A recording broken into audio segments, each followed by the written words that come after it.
Innallaha ma'as sabirin. Bisa hati itu tenang, dipukul ombak, diempas gelombang, melewati beberapa fase dalam hidup, digoncang gempa, kokoh. Angin puting beliung, kuat. Badai datang menerpa, tetap. Itulah dia, innallaha ma'as sabirin. Bagaimana caranya supaya bisa bersama dengan Buya Yahya? Berarti kita mesti pergi ke Al-Bahjah. Bagaimana caranya supaya tidak keluar dari Jakarta tapi bisa bersama dengan Kiai Idrus Romli? Berarti kita nunggu jadwal beliau kapan ke Jakarta, datang ke majelis pengajian. Bagaimana caranya supaya kita bisa bersama dengan Agim? Berarti kita mesti pergi ke Bandung. Oh, saya Pak Ustadz tahu rumahnya di BSD. Itu cara. Tujuannya mau dekat. Setelah dekat mau belajar.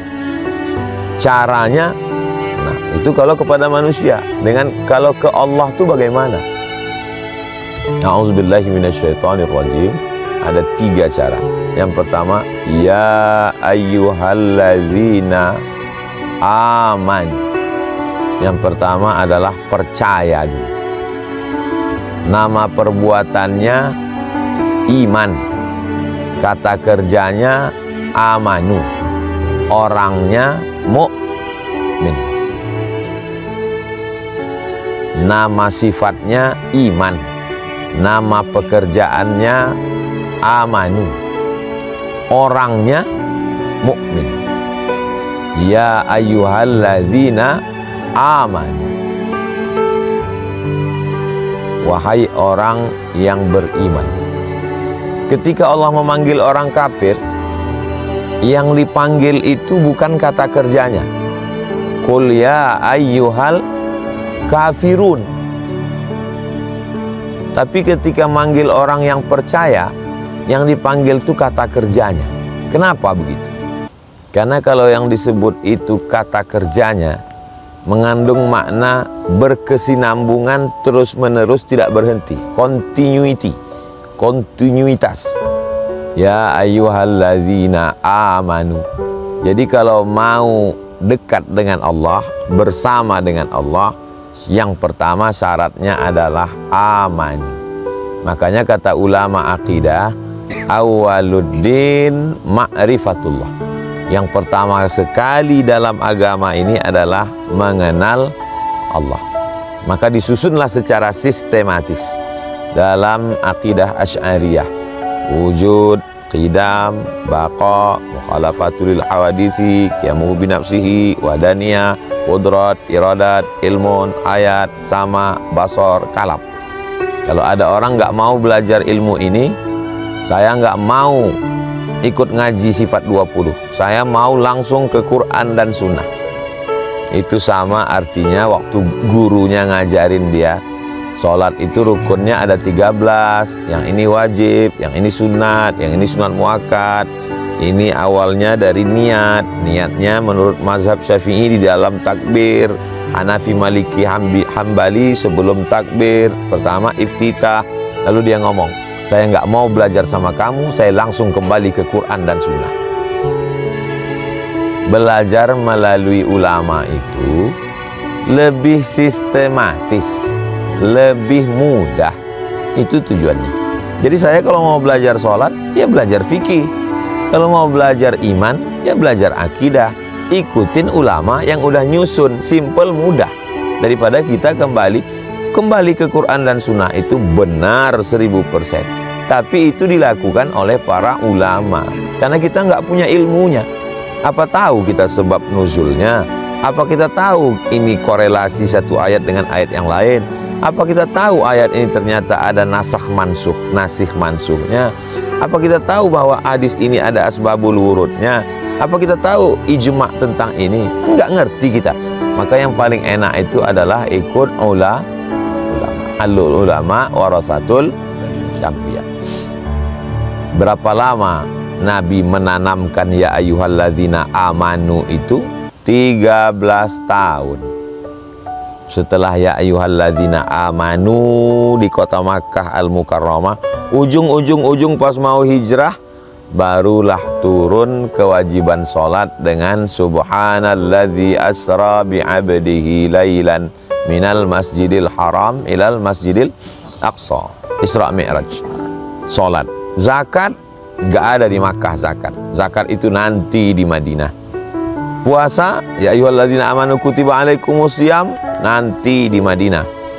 Haji malah belakangan, diwajibkan tahun ke-6, dilaksanakan tahun ke-10 atau tahun ke-11. Setelah itu baru Nabi Muhammad SAW meninggal. Syahadat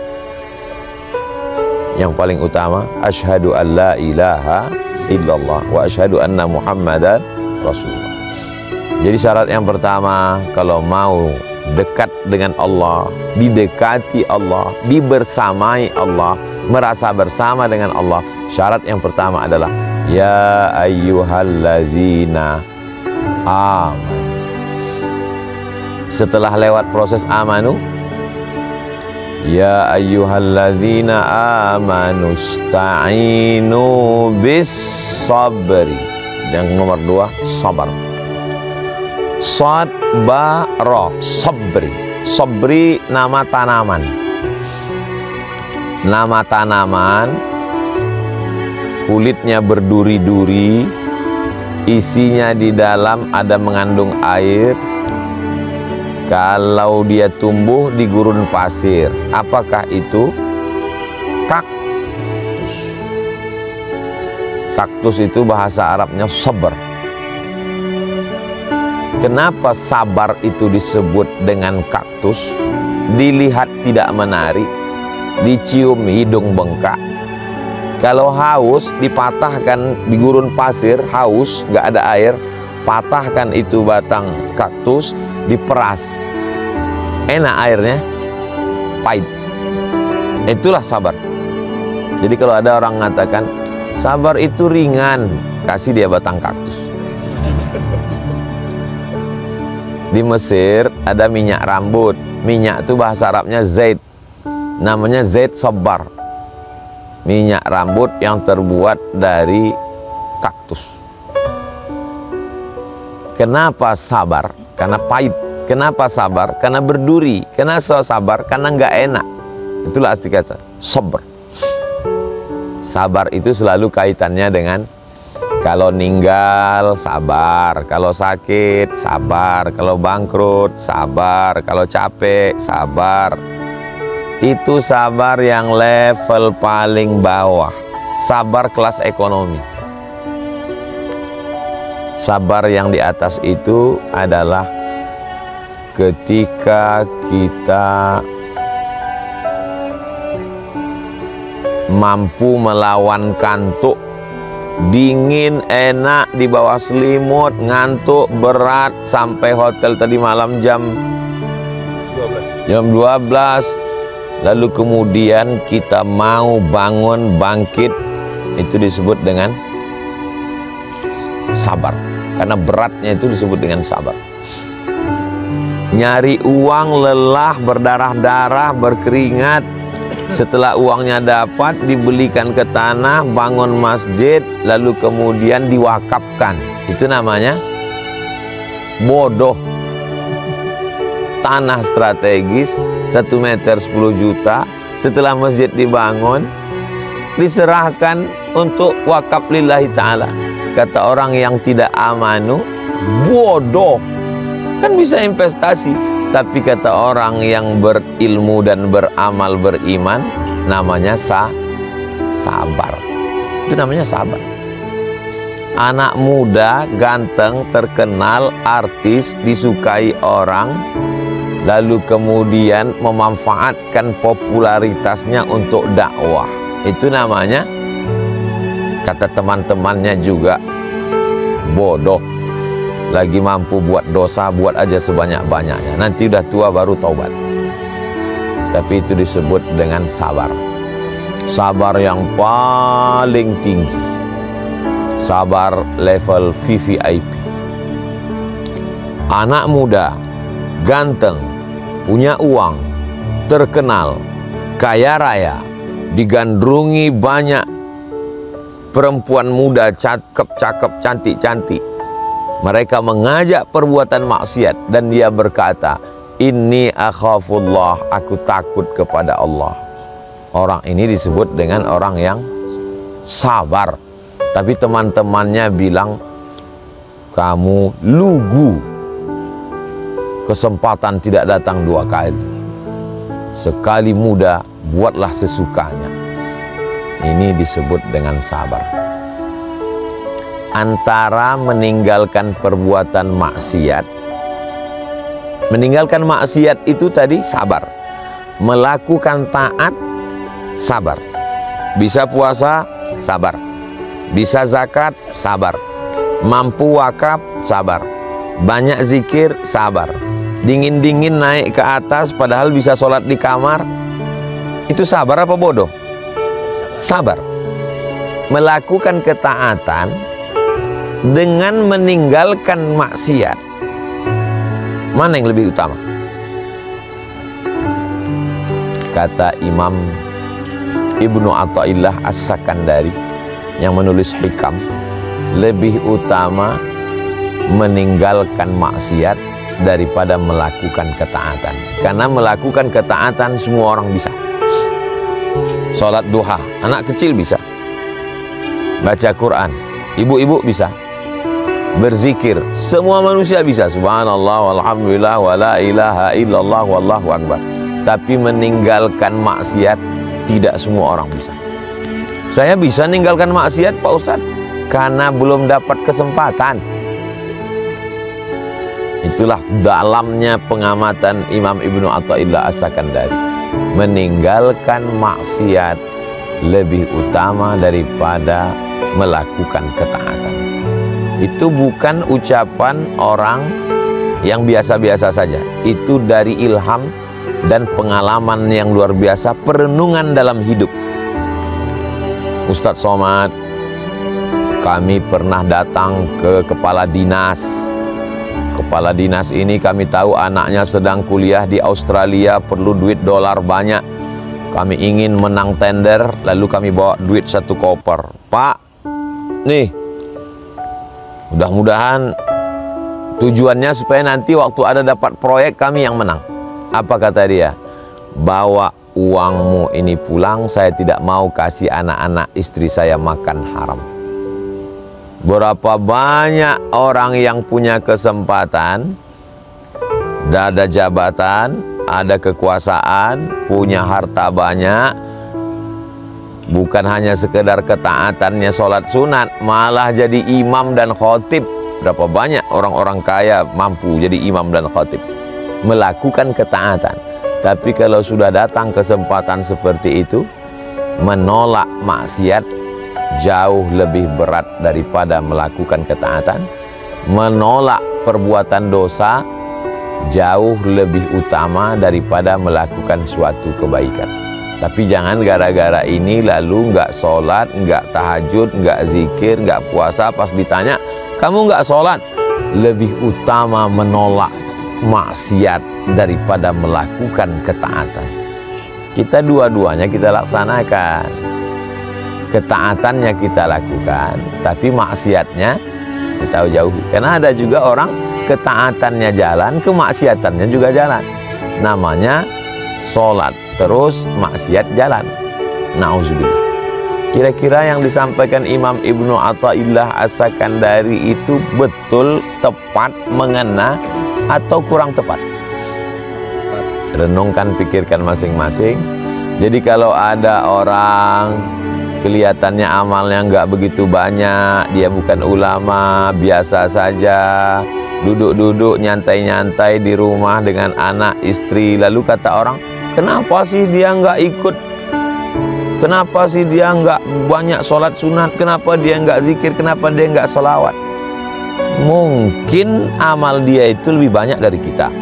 Kita rajin maulid, kita rajin zikir, kita rajin puasa sunat, kita rajin sholat tahajud, kita rajin khatam Quran, kita rajin ini.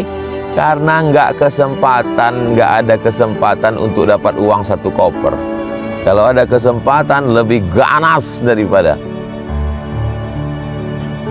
Dia mungkin biasa saja amalnya, tapi Allah sudah uji dia. Nanti di akhirat kita malu sendiri. Tapi kalau kita dapat suatu ilmu kajian, itu jangan menjadi legitimasi pembenaran terhadap perbuatan yang sebenarnya keliru. Sebetulnya kita malas melakukan ketaatan, tapi karena kita orangnya mau ngeles, akhirnya kalimat itu kita jadikan landasan. Nah, ini tidak benar. Ya ayyuhalladzina amanu ista'inu bis sabri. Baru yang ketiga, wassalah. Orang selalu mengatakan sholat membuat orang sabar. Tapi kalau menurut ayat ini, sabar dulu baru sholat. Yakinkan dirimu bahwa engkau ciptaan Allah, hidupmu diatur oleh Allah, rezekimu diberikan Allah. Allah tidak pernah luput memandangmu. Allah dekat denganmu. Idza sa'alaka ibadi anni fa inni qarib. Allah selalu mengawasimu. La ta'khudhuhu sinatun wala naum.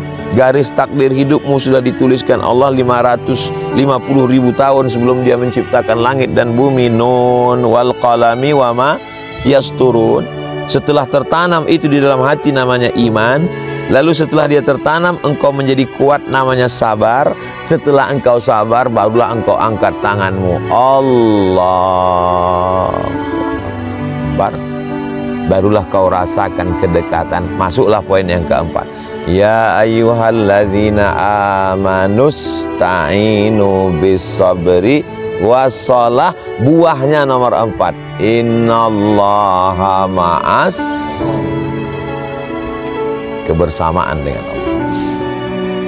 Ustaz Somad kemarin setelah ngaji di atas langit, dekat sekali dengan langit, di rooftop kita subuh itu, kok belum tertanam juga ya dalam hati. Oke. Waktu Nabi berdua dengan Abu Bakar Siddiq di Jabal Sur, waktu mau hijrah itu, Abu Bakar itu ketakutan atau ada riwayat yang menyebut Abu Bakar ketakutan nggak? Diabadikan dalam Quran.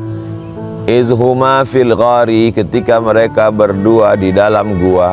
Idh yaqulu li sahibihi, dia berkata kepada sahabatnya Abu Bakar, la tahzan, jangan takut, innallaha ma'ana, Allah bersama kita. Itu diucapkan Nabi bersama Abu Bakar setelah Abu Bakar jalan sama Nabi 13 tahun.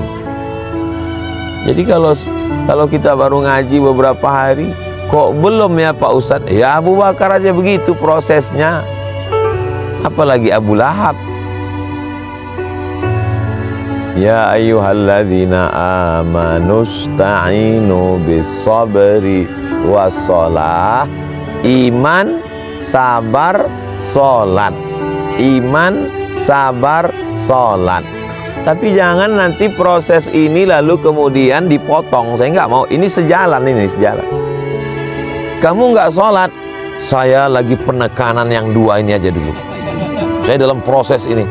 Kata Ustaz Somad, ini ibarat seperti memasak, dia nggak boleh sekaligus. Saya sedang penguatan iman dan sabar dulu. Nanti setelah kuat baru saya sholat. Nggak bisa. Dia sekali jalan. Imannya ngaji wujud qidam baqa dengan siapa, ngaji tauhid, akidah tohawiyah, akidah nasafiyah, akidah semua ahlus sunnah wal jamaah. Setelah itu ngaji aqidatul awam, syarahnya Jala'ul Afham, Al-Husunul Hamidiyah, Ad-Dasuqi ala Ummil Barahid. Itu penguatan iman. Lalu kemudian bisabri, ngaji Ihya Ulumuddin, itu sabar itu. Ngaji tasawuf, ngaji hikam dengan para asatiz kita, itu bab sabar itu. Lalu kemudian masuk bab sholat, mana rukunnya, mana syaratnya, mana wajibnya, tahsin fatihahnya, fikih sholat, yang pada akhirnya nanti buahnya, mengambil benihnya, menggali tanahnya, menanamnya, menyiramnya, mencabut rumputnya, mengawasi dari hamanya, dikasih pagar supaya jangan dimakan kambing. Nah, ini proses yang panjang. Nanti buahnya itulah dia. Innallaha ma'as sabirin. Kapan kita sadar innallaha ma'as sabirin? Ketika datang pukulan dalam hidup. As-sadmatul ula. Bam, terjadi pukulan dalam hidup. Semua orang datang menasihati kita dan mengatakan, sabar ya. Dan kita sudah sabar. Itulah baru terasa buah. Jadi rumah yang paling unik, yang paling cantik, yang paling indah adalah Baitul Ankabut, rumah Spiderman. Coba ambil kamera, cari sarang laba-laba, cantik sekali. Kapan baru teruji mana rumah yang kuat, mana rumah yang rapuh? Ketika datang angin kencang. Makanya inna auhanal buyuti la baitul ankabut. Rumah yang paling rapuh adalah rumah laba-laba, sarang laba-laba. Kita tidak disuruh begitu. Membuatnya ribet, jelimet, sulit. Tapi ternyata setelah itu jadi hanya diembus angin saja hancur. Kita mau rumah yang kokoh. Innallaha yuhibbul ladzina yuqatiluna fi sabilihi saffan ka'annahu bunyanun marsus. Ini tiang, ini pondasi, ini atap. Tiang, pondasi, atap saling menguatkan sehingga dinding, sehingga kubah bisa tegak utuh. Bunyanun marsus, seperti bangunan yang kokoh, bukan seperti bangunan laba-laba.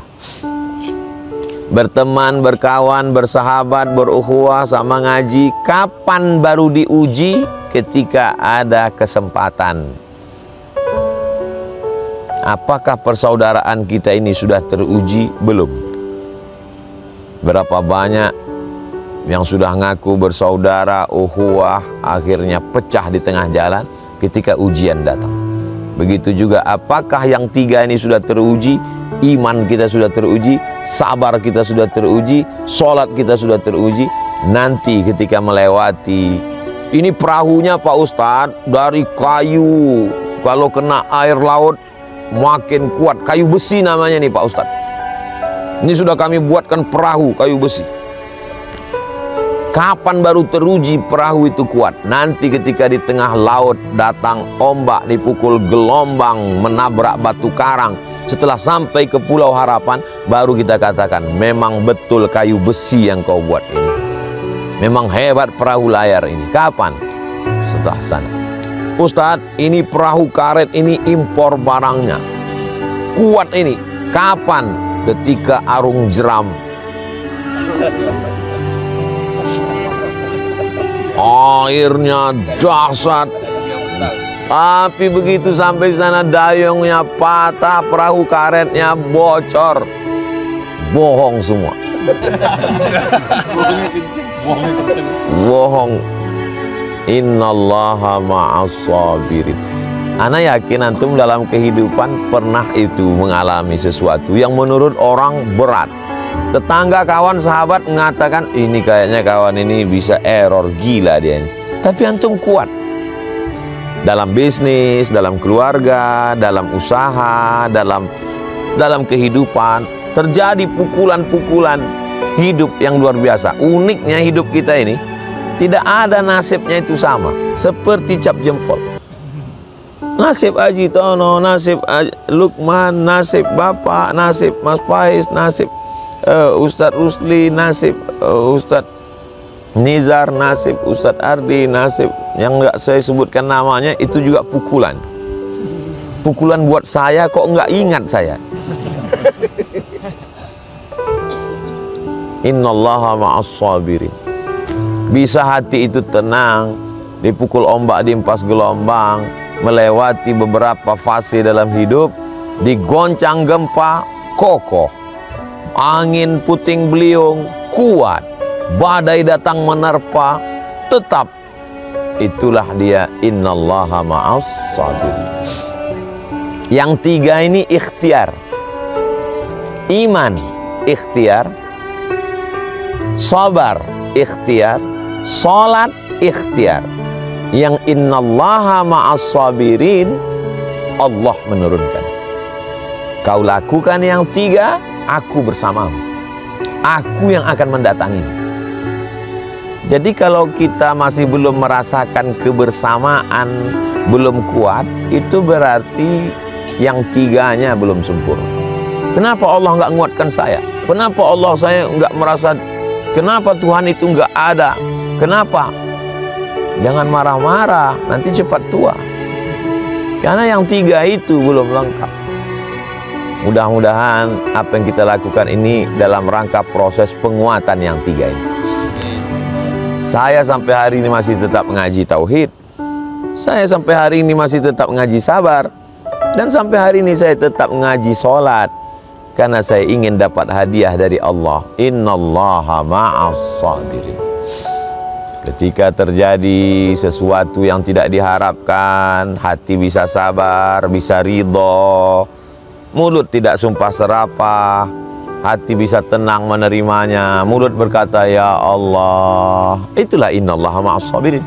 Tapi innallaha ma'as sabirin yang paling kita inginkan adalah nanti saat malaikat maut mencabut nyawa dan yang keluar dari mulut kita adalah la ilaha illallah.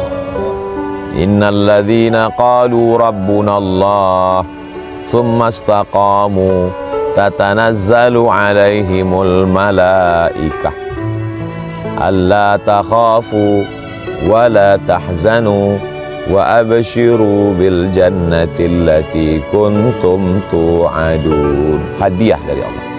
Diturunkan Allah Subhanahu wa taala malaikat. Setelah dia sebutkan fondasi dasarnya, iman, sabar, sholat. Kalau kamu lakukan yang tiga ini, nanti aku bersama kamu. Kalau Allah sudah berjanji aku bersama kamu, innaka la tukhliful, barulah masuk ayat berikutnya. Wala taqulu liman yuqtalu fi sabilillahi amwat bal ahya'un walakin la tash'urun. Isi ayat itu dua. Keluarga yang menghadapi kematian dan orang yang mati syahid. Dua-duanya kalau bersama dengan Allah sabar.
Assalamualaikum warahmatullahi wabarakatuh.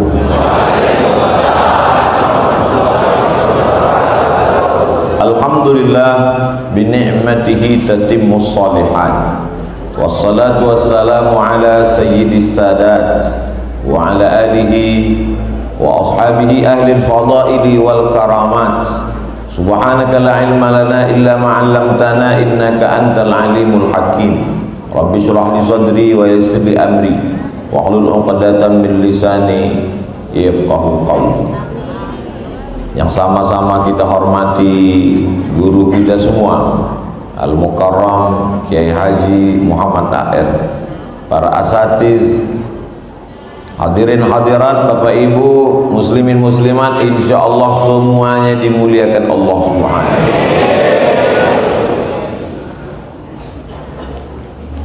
Apa yang membuat Kiai meneteskan air mata? Bercampur antara haru, antara sayang, antara berbagai macam perasaan. Maka tangan bisa ditahan, hati dan pikiran bisa ditahan, tapi air mata tidak bisa ditahan. Makanya ketika ada sekelompok perempuan menangis, Sayyidina Umar bin Khattab melarang. Jangan kamu menangis, kata Umar. Kata Nabi, da'hunna wa sya'nahunna, biarkan mereka menangis, karena air mata tidak bisa ditahan.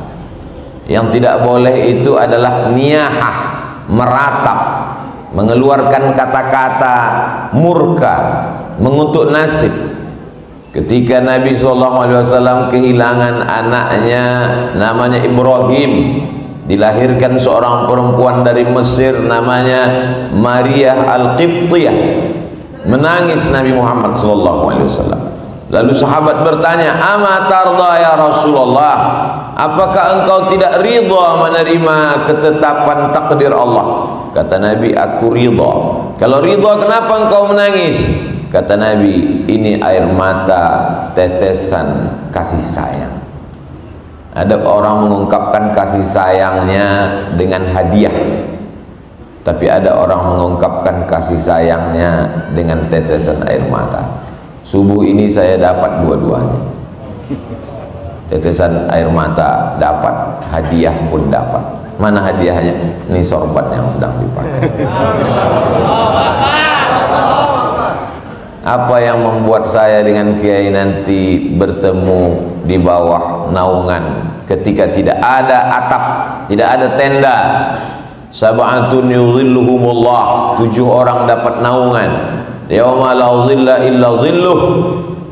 Pada hari itu tak ada tempat bernaung, tidak ada atap, tidak ada tenda, kecuali yang diberikan Allah pernaungan. Yang mendapatkan naungan itu adalah rajulani, 2 orang, tahabba fillah, berkasih sayang karena Allah, ijtama'a alaih, berjumpa karena Allah, wa tafarraqa alaih, berpisah pun karena Allah. Saya berharap saya dan Kiai termasuk orang yang mendapatkan itu di hadapan Allah Subhanahu wa ta'ala. Semuanya hidup ini mesti karena Allah. A'udzubillahi minasyaitonir rajim.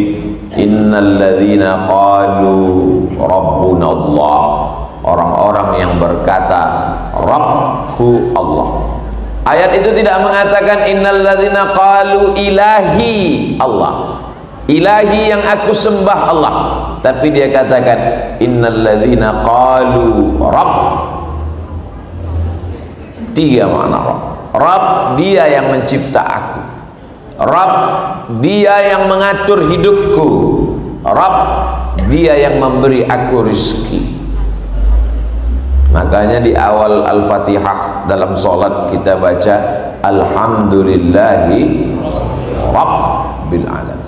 Orang yang diganggu jin, setan, tukang santet, dukun, qul a'udzu bi rabbin nas, qul a'udzu bi rabbil falaq. Maka ketika hidup terasa sempit, katakanlah ya Rabb, ya Rabb.